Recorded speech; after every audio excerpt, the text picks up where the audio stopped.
This podcast is intended for investment professionals only. All investing involves risk.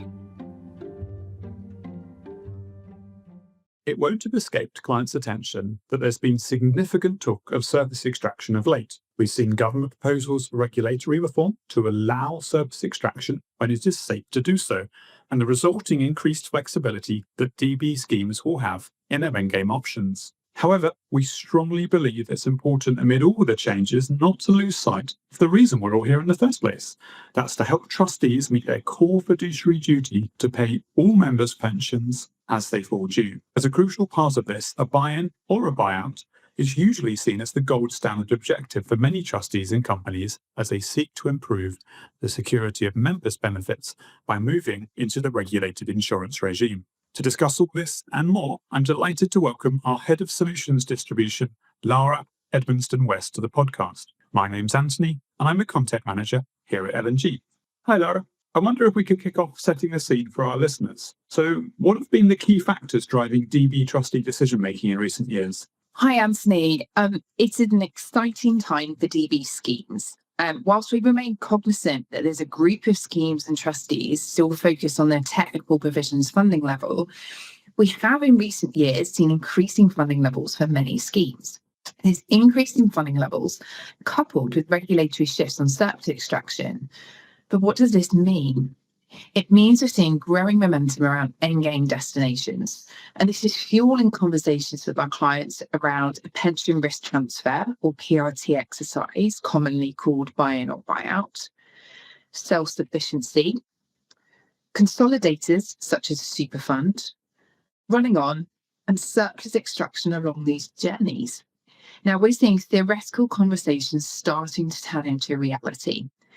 And in a recent conversation with a professional trustee, they said, quote, "We've got to that position, but is there now something better we can do?" Unquote. Now, I love this phrase of, "is there something better?" as it showcases the optionality, innovation, and a desire by clients to keep pushing forward.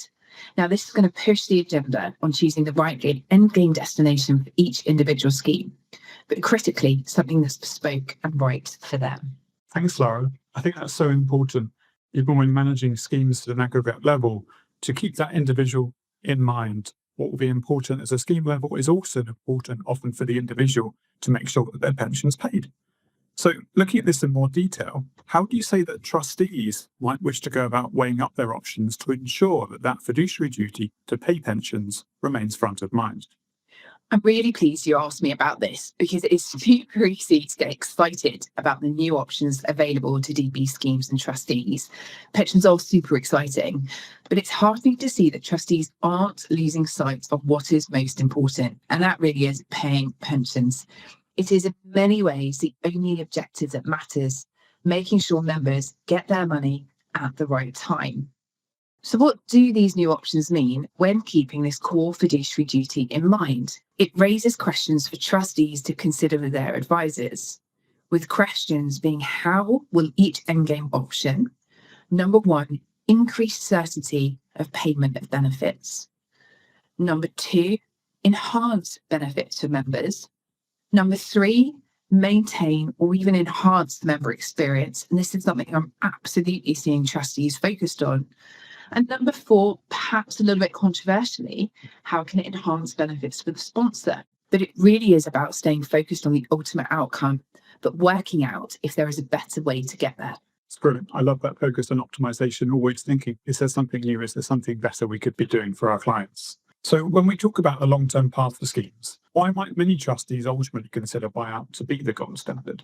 Interesting one. And to me, it's because trustees have often bought into psychologically the concept of a buy-in or a buyout. Now, I'm not saying this is a bad thing, but it may be been driven a little bit by history. So let me extend on this. Trustees often ask themselves and their advisors two questions. Question one, can I afford to do a buy-in? And question two, shall I do a buy-in? Now, I often see that when clients answer yes to the first question of can I afford to do the buy-in, they're emotionally aligned with doing one now. Perhaps not immediately, but at some point, yes, because it's really difficult for a trustee and a corporate to turn that option down if it's affordable. But what has changed is timing. knowing they still want to get there still stands, so reaching that gold standard. But when is perhaps the difference.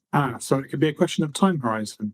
Okay, so maybe buyout could make sense for many schemes, but that's not to say that every scheme wants to do so at the same time. In this vein, could you give our listeners an overview of some of the different factors that could lead different schemes to favour different buyout trajectories? Absolutely. And some of these probably aren't a surprise to trustees, but maybe ones that they might need to give a little bit more thought to. So the first one that comes to mind is readiness for buyout. Data, what trustees really focus on often with their pensions managers. Governance, have you got the governance framework in place? And assets. And I think it's fair to say in recent years, we've absolutely seen the focus on what liquids a scheme has and whether that impacts their ability to get to that buyout trajectory sooner or later. Also now the size of the scheme and the potential surplus net of costs. So what materiality does the scheme have and how does this influence when I can get to that buyout trajectory? And thirdly, and this is really important, is sponsor covenant. So you can have a good sight on what your covenant is like today, but anytime you go out into the future, that creates uncertainty.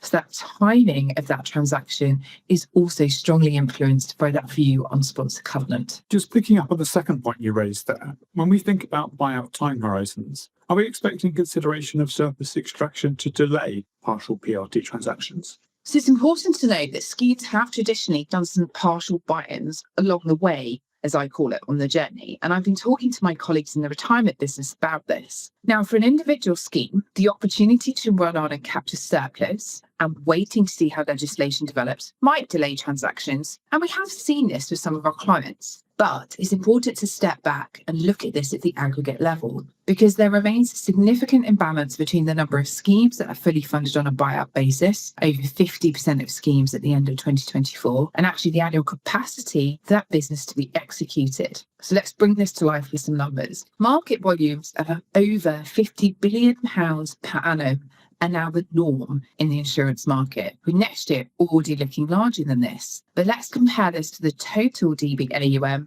of over 1.1 trillion. So that gives you some perspective. Now let's look at it from the numbers. The overall number of transactions in the market continues to rise year on year.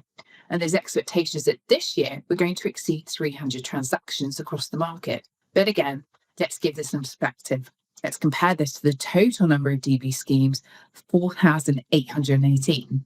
So going back to this earlier question, even if schemes do choose to run on for a period, we expect that the vast majority will choose to buy out in the future. Might just take them a little bit longer. But there is more than enough insurance activity in the market overall, so the landscape, in answer to your question, isn't greatly shifting. That's incredible numbers there. Okay, let's take a step back now from thinking about the different endgame options for schemes and the overall market and focus on some day-to-day practicalities. What would be your top tips for trustees at the moment? Great. So anybody who knows me and has met me knows that the number one on my list isn't going to surprise them, and that's about governance. Getting your house in order. This is absolutely step one. Then once you have your governance framework in mind, it's time to think about focus areas. For example, the funding code. The funding code has helped focus trustee minds on the right long-term objective for their scheme, including a review to ensure liabilities reflect a low dependency objective. What this means is setting up a funding plan, from embedding into their funding solution through to reporting progress and decisions in the right way. And whilst the funding code sets rules of the road around timing, you can continue to embrace flexibility in your investment strategy should your views change down the line. So in summary, the top tips. Number one is governance and focus. Number two is ensuring you still meet regulatory requirements. And number three is embrace and enjoy the flexibility that you have as trustees. That's a great checklist for trustees there. Thank you.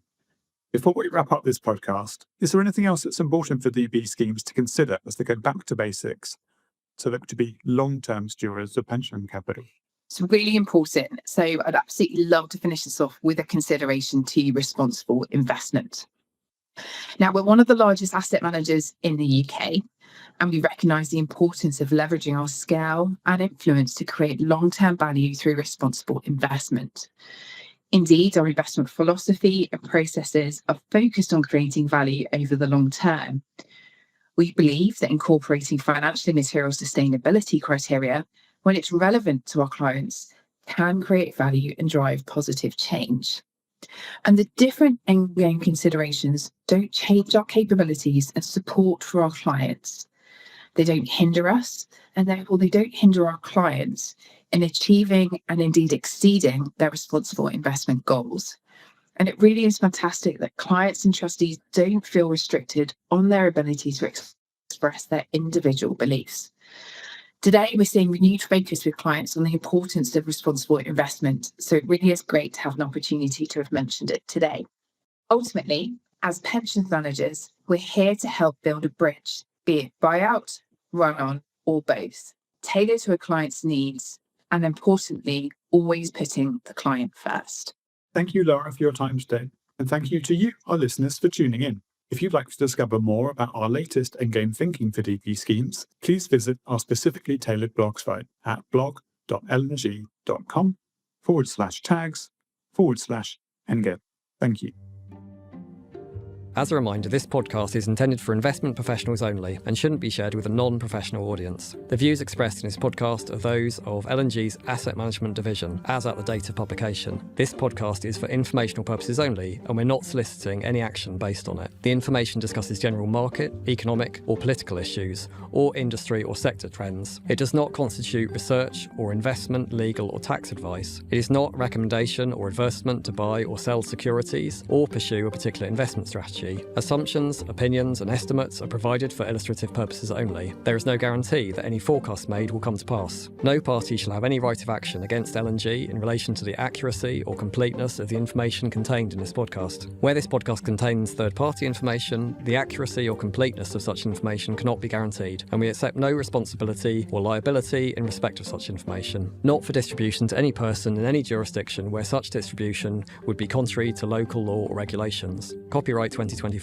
Legal and General Investment Management Limited is authorised and regulated by the Financial Conduct Authority. Unless otherwise stated, references herein to L&G, we and us are meant to capture the global conglomerate that includes, in the European Economic Area, LGIM Managers Europe Limited, authorised and regulated by the Central Bank of Ireland as a UCITS management company pursuant to European Communities Undertaking for Collective Investment in Transferable Securities Regulations 2011 as amended, and as an alternative investment fund manager pursuant to the European Union Alternative Investment Fund Managers Regulations 2013 as amended. In the USA, Legal and General Investment Management America, Inc., a US SEC regulated investment advisor. In Japan, Legal and General Investment Management Japan KK, a Japan FSA registered investment management company. In Hong Kong, issued by Legal and General Investment Management Asia Limited, which is licensed by the Securities and Futures Commission. And in Singapore, issued by LGIM Singapore Pte Limited, company registration number 2022318766W, which is regulated by the Monetary Authority of Singapore. For full terms and conditions, please visit our website. To find more content, you can check us out on LinkedIn or on our website.